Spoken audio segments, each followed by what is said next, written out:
रात के 2 बज रहे थे और विराट मेघालय और असम बॉर्डर के बीच पड़ने वाली किश्नोई नदी को पार कर रहा था। दूर दूर तक अंधेरा छाया हुआ था। एक गहरे सन्नाटे ने किश्नोई नदी को घेर कर रखा हुआ था और उसी नदी के ऊपर काले बादल मंडरा रहे थे, जिन्हें देखकर ऐसा लग रहा था कि किसी भी पल वो बरसने वाले हैं। नदी में घुटनों तक पानी था जो धीमी रफ्तार के साथ बहे जा रहा था। विराट के एक हाथ में मोबाइल का टॉर्च था तो दूसरे हाथ में साइकिल का हैंडल। विराट पैदल पैदल मोबाइल के टॉर्च की रोशनी के सहारे नदी पार कर ही रहा था कि तभी उसका मोबाइल बजने लग जाता है। विराट फोन उठाते हुए कहता है, हाँ वन्ना बोलो। मोबाइल के अंदर से एक औरत की आवाज सुनाई देती है।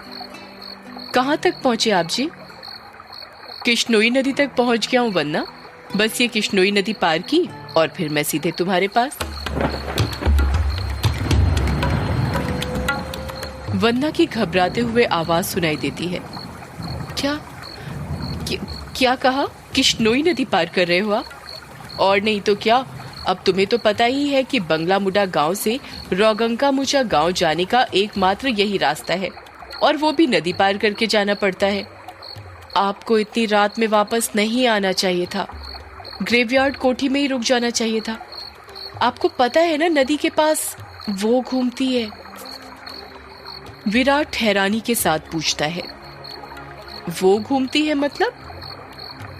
आपको सब पता है पर फिर भी आप जानबूझकर ऐसा बोल रहे हैं ना। माँ जी ने बताया था ना कि नदी पार करते वक्त उसका नाम नहीं लेना चाहिए वरना वो सच में आ जाती है। वंदना, तुम भी ना कहाँ माँ की बातों में आ गई। लगता है माँ ने तुम्हें भी यक्षिणी की कहानी। विराट अपनी बात पूरी करता उससे पहले ही वंदना घबराते हुए कहती है, चुप हो जाओ जी। हे काली माँ, मेरे पति की रक्षा करना और अनजाने में इनसे जो अनर्थ हुआ है उसके लिए माफ कर देना। अब ये कभी उसका नाम नहीं लेंगे। विराट हंसते हुए कहता है, क्या वंदना, तुम भी ना। ये यक्षिणी वक्षिणी कुछ नहीं होती, समझी तुम।